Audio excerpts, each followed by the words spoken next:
नमस्कार, राष्ट्रपोस्ट से मैं पवन केसवानी।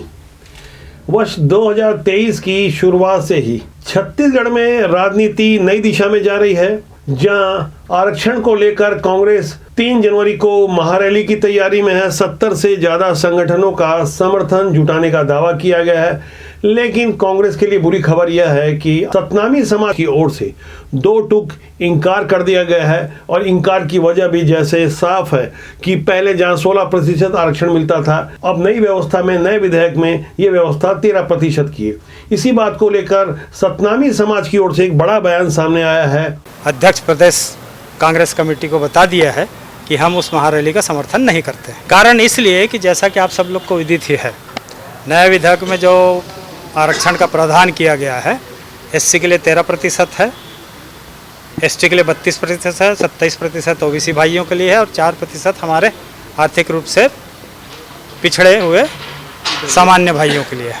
एससी वर्ग के लिए 16% आरक्षण की मांग को बरकरार रखा गया। जो नया विधेयक प्रस्तुत किया है सरकार ने, उसमें हम यही चाहते हैं कि एससी वर्ग के लिए 13 को बढ़ाकर 16 किया जाए और कुल आरक्षण की सीमा को 76 से बढ़ा करके 79% किया जाए। छत्तीसगढ़ कांग्रेस के अध्यक्ष मोहन मरकाम ने राजीव भवन में अलग अलग सामाजिक संगठनों की बैठक की, विस्तार से उन्हें समझाने की कोशिश की और उन्हें सफलता भी मिली। 2023 में जहां विधानसभा चुनाव है, यहां कांग्रेस या भाजपा कोई भी पार्टी खासकर आरक्षण के मुद्दे में किसी तरह का रिस्क नहीं लेना चाहेगी। जिस दल की सरकार होगी, जाहिर तौर पर जिम्मेदारी उनके तरफ ज्यादा ही होगी, और भारतीय जनता पार्टी इसे लेकर सड़क से लेकर सदन तक कांग्रेस को घेरने की तैयारी में है। 2 जनवरी से छत्तीसगढ़ विधानसभा का सत्र शुरू हो रहा है। 5 दिन का यह सत्र जाहिर तौर पर हंगामे से भरा होगा। इस सत्र की तैयारी को लेकर भारतीय जनता पार्टी ने अपने नेता प्रतिपक्ष नारायण चंदेल के घर में एक बैठक की, पत्रकारों को भी वहां आमंत्रित किया। नए साल के मौके पर एक सामूहिक भोज हुआ और वहां से बदली हुई भारतीय जनता पार्टी ने यह संदेश देने की कोशिश की कि पहले 4 साल तक जो हुआ सो हुआ, अब होगा उसे पूरा छत्तीसगढ़ देखेगा। दरअसल भारतीय जनता पार्टी के रणनीतिकारों ने एक बात तो स्पष्ट कर दी है, अब हमला राहुल गांधी पर नहीं होगा, अब हमला कांग्रेस पर नहीं होगा, सीधा हमला सीएम भूपेश बघेल पर होगा। जैसा कि आप देख रहे होंगे, लगातार पिछले कुछ दिनों से भ्रष्टाचार और घोटालों के विषय में भारतीय जनता पार्टी जिस कदर आक्रामक होते जा रही है, जाहिर तौर से आने वाले दिनों में भी भारतीय जनता पार्टी की इन मुद्दों पर दशा और दिशा एकदम साफ रहने वाली है। छत्तीसगढ़ में भारतीय जनता पार्टी का पहले से जैसे कि एजेंडा तय था, प्रधानमंत्री आवास को लेकर भारतीय जनता पार्टी दुर्ग में एक बड़ा प्रदर्शन करने जा रही है। कांग्रेस की ओर से छत्तीसगढ़िया अस्मिता की काट को खोजने के लिए भारतीय जनता पार्टी ने सरकार की नीतियों को निशाना बनाया है, खासकर भ्रष्टाचार, घोटाले, शराबबंदी जैसे ऐसे मुद्दे जिन्हें घोषणा पत्र में शामिल किया गया था। इसके अलावा भारतीय जनता पार्टी के नेता कोई मौका छोड़ना नहीं चाहते जहां से सीधे सीएम भूपेश बघेल को निशाना लगाया जा सके। अपने आंदोलन और आक्रामक तेवर को धार देने के लिए भारतीय जनता पार्टी ने युवा मोर्चा के पदाधिकारी और कार्यकारिणी में जिस तरह से संघ की पृष्ठभूमि के युवाओं को खासकर स्थान दिया गया है, उससे भी स्पष्ट है कि आने वाले दिनों में भारतीय जनता पार्टी पूरे छत्तीसगढ़ में बड़े आंदोलन की रूपरेखा तय कर चुकी है। एक और कांग्रेस जहां आरक्षण के मुद्दे पर राज्यपाल को घेरने में लगी है। सीएम भूपेश बघेल पहले ही कह चुके हैं कि राजभवन एकांत परिसर के इशारे पर चल रहा है। ऐसे गंभीर आरोप हालांकि सीएम भूपेश बघेल राजभवन के ऊपर पहले नहीं लगा रहे थे, लेकिन जैसे जैसे आरक्षण के विधेयक को पास हुए 1 महीना हो गया और विधानसभा का नया सत्र भी आ गया, यहां से कांग्रेस के सभी प्रमुख लीडर के तेवर भी और ज्यादा तल्ख हो गए हैं। खासकर राज्यपाल के व्यवहार को लेकर उन पर व्यक्तिगत हमले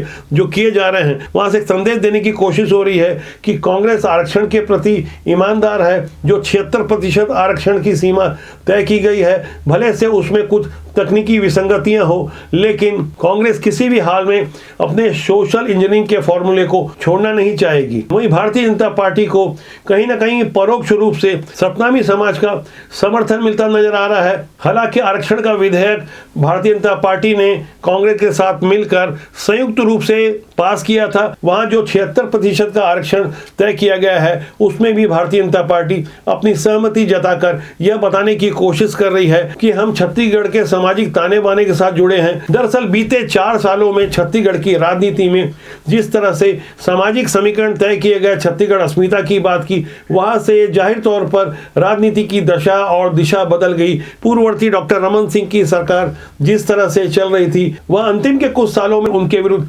भ्रष्टाचार के गंभीर आरोप लगाए और उसके बाद जो दुर्गति भारतीय जनता पार्टी की विधानसभा चुनाव में हुई वह तो जग जाहिर है। दरअसल डॉक्टर रमन सिंह के उस पुराने रिकॉर्ड से सबक लेकर भारतीय जनता पार्टी के रणनीतिकार उन्हें आगे नहीं लाना चाह रहे हैं, लेकिन डॉक्टर रमन सिंह और उनके समर्थक कोई मौका छोड़ना नहीं चाहते। हर खास मौके पर डॉक्टर रमन सिंह का चेहरा अभी भी नजर आता है। यही कांग्रेस के रणनीतिकारों के लिए खुश होने की बात है, क्योंकि जिस तरह से डॉक्टर रमन सिंह जितने समय आगे आएंगे, वहां से कांग्रेस का सोशल इंजीनियरिंग का फॉर्मूला और ज्यादा मजबूत होगा। ये सब बातें आने वाले दिनों में छत्तीसगढ़ के विधानसभा सदन के भीतर नजर आने वाली है कि भारतीय जनता पार्टी किस तरह से अपने आक्रामक रुख को तय कर चुकी है। हमने भाजपा से जुड़े एक जिम्मेदार विधायक से बात की तो उनका साफ कहना था कि अब करो या मरो वाली स्थिति आ चुकी है, क्योंकि अभी अगर हमने सदन के भीतर सही परफॉर्मेंस नहीं दिखाया या सदन के बाहर भारतीय जनता पार्टी ने एकजुटता नहीं दिखाई, आक्रामक तेवर नहीं दिखाया,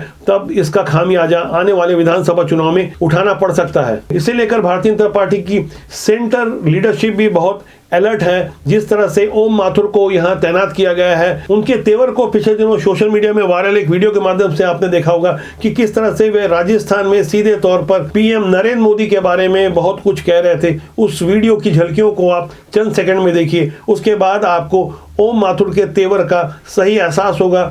अब तो मैं केंद्रीय चुनाव समिति का मेंबर हूँ।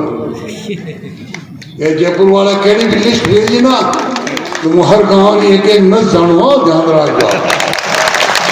अगर कोई गलत फहमी मत काट, और मैं फोटो काट दूं ना तो कुछ मोदी भी नहीं हिला सका। मानते हैं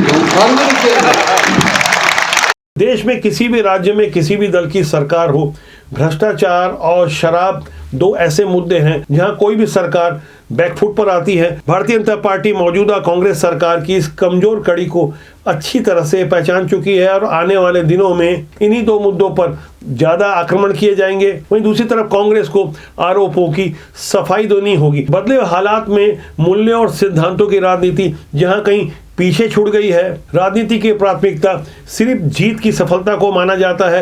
यही कारण है कि राजनीति में धीरे धीरे शुचिता का अभाव होता जा रहा है। राष्ट्रबोध का सूत्र वाक्य है, राष्ट्रहित सर्वोपरि। हमारी कोशिश होगी कि देश और समाज के लिए राजनीति में शुचिता का पालन हो, और राजनीति के माध्यम से जो लोग देश और समाज का अहित करते हैं, ऐसे लोगों को हम लगातार एक्सपोज करते रहेंगे। हम चाहेंगे कि राष्ट्रबोध के साथ आप बने रहें। इसे सब्सक्राइब करना न भूलें और कमेंट बॉक्स में जाके अपनी राय लिखेंगे तो आपकी राय हमारे लिए किसी संजीवनी की तरह होगी। नमस्कार।